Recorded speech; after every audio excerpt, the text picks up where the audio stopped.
विद्यार्थी मित्रांनो, वाक्य प्रकार भाग 2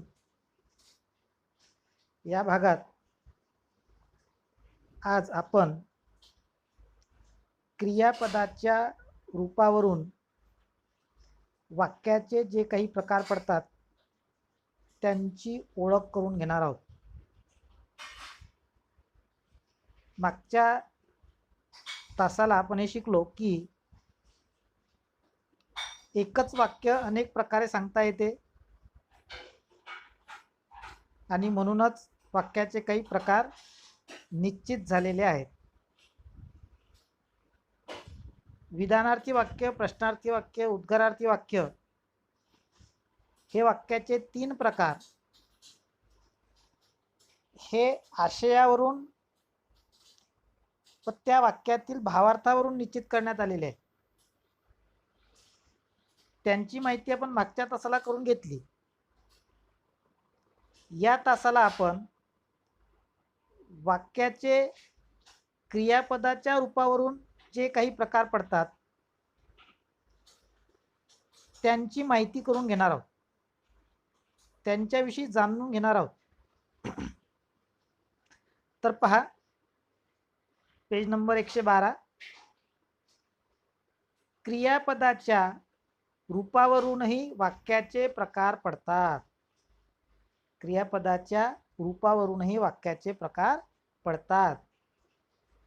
त्यातला वाक्याचा पहिला प्रकार आहे स्वार्थी वाक्य. ज्या वाक्यातील क्रियापदाच्या रूपावरून नुसताच काळाचा बोध होतो अशा वाक्याला स्वार्थी वाक्य असे म्हणतात. म्हणजे वाक्यातील क्रियापदाच्या रूपावरून जर केवळ काळाचाच बोध होत असेल तर ते स्वार्थी वाक्य आहे असे आपण म्हणू शकतो. पुस्तकात उदाहरणे दिलेली आहेत. मुले शाळेत गेली. मुले शाळेत गेली. केवळ काळाचा बोध होत आहे. किंवा खेळाडू मैदानावर सराव करतात. खेळाडू मैदानावर सराव करतात. नुसताच काळाचा बोध होत आहे. म्हणून या वाक्याला स्वार्थी वाक्य असे म्हटलेले आहे.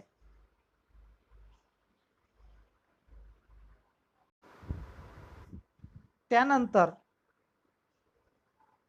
क्रियापदाच्या रूपावरून वाक्याचा जो दुसरा प्रकार पडतो तो म्हणजे आज्ञार्थी वाक्य. आज्ञार्थी वाक्य.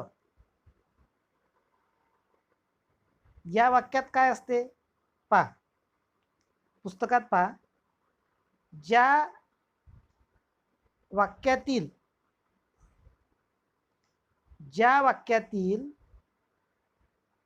क्रियापदाच्या रूपावरून आज्ञा, आशीर्वाद, प्रार्थना, विनंती, उपदेश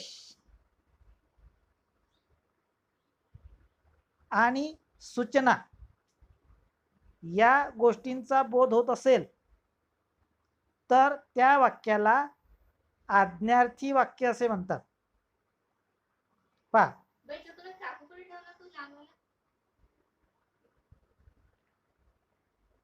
आज्ञार्थी वाक्यात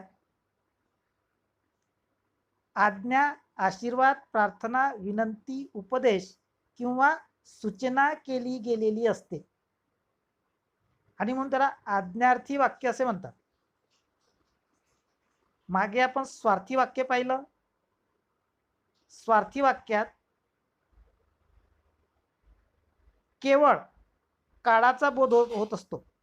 काळाच्या बोधाशिवाय दुसरे काहीही कळत नाही, समजत नाही, बोध होत नाही, म्हणून त्याला स्वार्थी वाक्य म्हणतात.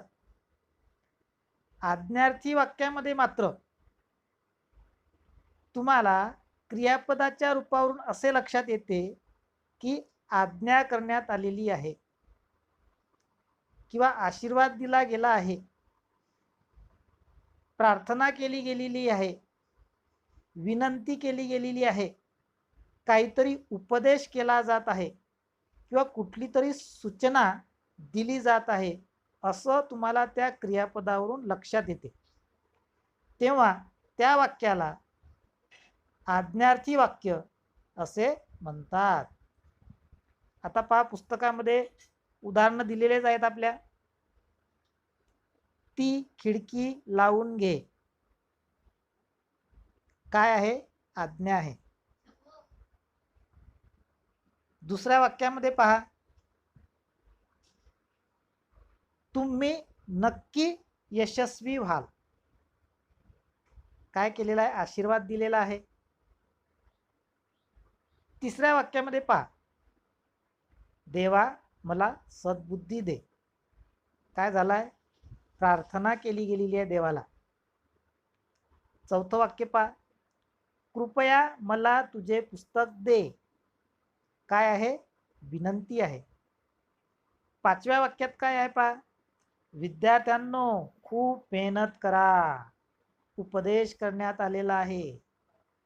सहाव्या वाक्यात पहा, इथे पादत्राणे ठेवू नयेत. पादत्राणे म्हणजे तुमच्या चपला, बूट इत्यादी इथे ठेवायचं नाही. ही सूचना साधारणपणे मंदिराबाहेर लावलेली असते किंवा मंदिरात लावलेली असते.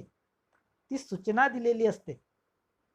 म्हणजे ज्या वाक्यात आज्ञा, आशीर्वाद, प्रार्थना, विनंती, उपदेश किंवा सूचना या गोष्टींचा बोध होतो, तेव्हा ते वाक्य आज्ञार्थी वाक्य आहे असे आपण म्हणतो किंवा ते वाक्य आपण आज्ञार्थी वाक्य म्हणून ओळखले पाहिजे. त्यानंतर क्रियापदाच्या रूपावरून वाक्याचा जो तिसरा प्रकार पडतो तो पहा कोणता आहे? तो आहे विद्यार्थी वाक्य. कोणता? विद्यार्थी वाक्य. आता या वाक्याचे लक्षण काय असते पहा, ज्या वाक्यातील क्रियापदाच्या रूपावरून विधी म्हणजे कर्तव्य, शक्यता, योग्यता, इच्छा या गोष्टींचा बोध होत असेल तर त्याला विद्यार्थी वाक्य असे म्हणतात. ज्या वाक्यातील क्रियापदाच्या रूपावरून तुम्हाला विधी म्हणजेच कर्तव्य, शक्यता, योग्यता, इच्छा या गोष्टींचा बोध होत असेल तर ते वाक्य आपण विद्यार्थी वाक्य आहे असे म्हणावे किंवा त्याची ओळख आपण विद्यार्थी वाक्य म्हणून केली पाहिजे. आता यासाठी आपल्या पाठ्यपुस्तकामध्येच काही उदाहरणं दिलेली आहेत. पहा ती उदाहरणं. परिसर स्वच्छ ठेवणे हे आपले कर्तव्य आहे. या वाक्यातून कशाचा बोध होतो? कर्तव्याचा बोध होतो. दुसरं वाक्य, आज बहुतेक पाऊस पडेल. काय आहे? शक्यता आहे. पाऊस पडण्याची शक्यता आहे या वाक्यामध्ये. तिसरं, अंगी धैर्य असणाराच कठीण काम करू शकतो. कठीण काम कोण करू शकतो? ज्याच्या अंगी धैर्य आहे तोच. म्हणजे त्याची योग्यता, कठीण काम करू शकणाराची योग्यता काय आहे? त्याच्या अंगी धैर्य असलं पाहिजे. विद्यार्थ्यांनी वर्गात शांतता राखावी. प्रत्येक शिक्षकाची ही इच्छा असते की वर्गात विद्यार्थ्यांनी शांतता राखली पाहिजे. आणि म्हणून जेव्हा वाक्यातील क्रियापदाच्या रूपावरून कर्तव्याचा बोध होत असेल, शक्यतेचा बोध होत असेल, योग्यतेचा बोध होत असेल किंवा इच्छेचा बोध होत असेल तर ते वाक्य विद्यार्थी वाक्य आहे असे आपण ओळखावे. चौथा प्रकार, वाक्याचा चौथा प्रकार कशावरून पडलेला? क्रियापदाच्या रूपावरून. तो आहे संकेतार्थी वाक्य. संकेतार्थी वाक्य हा क्रियापदाच्या रूपावरून वाक्याचा पडलेला चौथा प्रकार आहे. संकेतार्थी वाक्य कसे ओळखावे? संकेतार्थी वाक्यामध्ये पहा काय असते, प्रश्नच नाही, त्या वाक्याच्या नावातच त्याचा अर्थ आहे. संकेत असतो, अट असते. पहा आपण वाचन करू पुस्तकातील. ज्या वाक्यातील क्रियापदाच्या रूपावरून अमुक केले असता तर अमुक झाले असते अशी अट किंवा संकेत असतो, असा अर्थ निघत असेल तर त्याला संकेतार्थी वाक्य असे म्हणतात. संकेत असतो, काहीतरी अट असते त्या वाक्यामध्ये, म्हणून त्याला संकेतार्थी वाक्य असे म्हणतात. उदाहरण पहा. पाऊस पडला असता तर हवेत गारवा आला असता. पाऊस पडला असता तर हवेत गारवा आला असता. विद्यार्थी मित्रांनो, माझा व्हिडिओ पाहत असताना तुम्हाला स्क्रीनवर नजर ठेवण्याची गरज नाही. तुम्ही पुस्तक उघडले पाहिजे आणि पुस्तकात पाहिले पाहिजे. मोबाईलची स्क्रीन तुम्ही जेवढी कमी पाहाल तेवढे तुमचे डोळ्यांच्या आरोग्यासाठी ते हितकारक आहे. आणि म्हणूनच मी जे सांगत असतो ते तुम्ही जर शक्य झालं तर हेडफोन लावून व्यवस्थित ऐकायचं आहे, ते व्यवस्थित समजून घ्यायचं आहे. विनाकारण मोबाईलच्या स्क्रीनवर नजर लावून बसण्यात अर्थ नाही.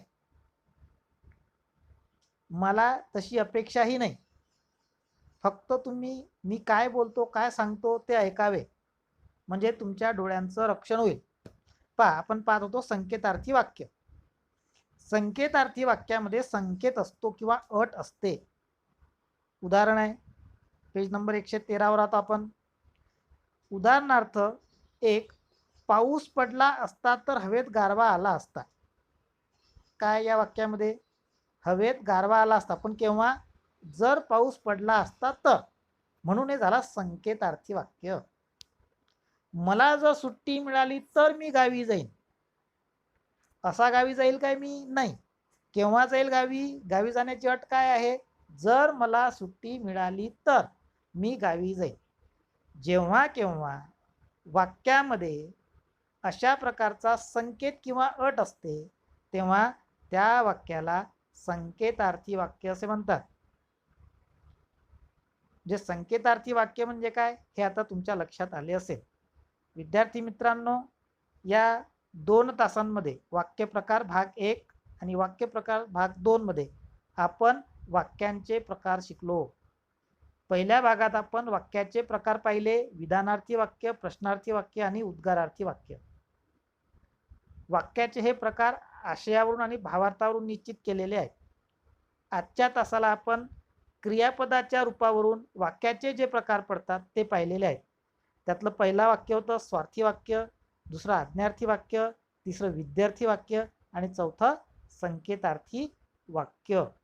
यानंतर पुढच्या तासाला आपण वाक्य रूपांतर म्हणजे काय हे शिकणार आहोत.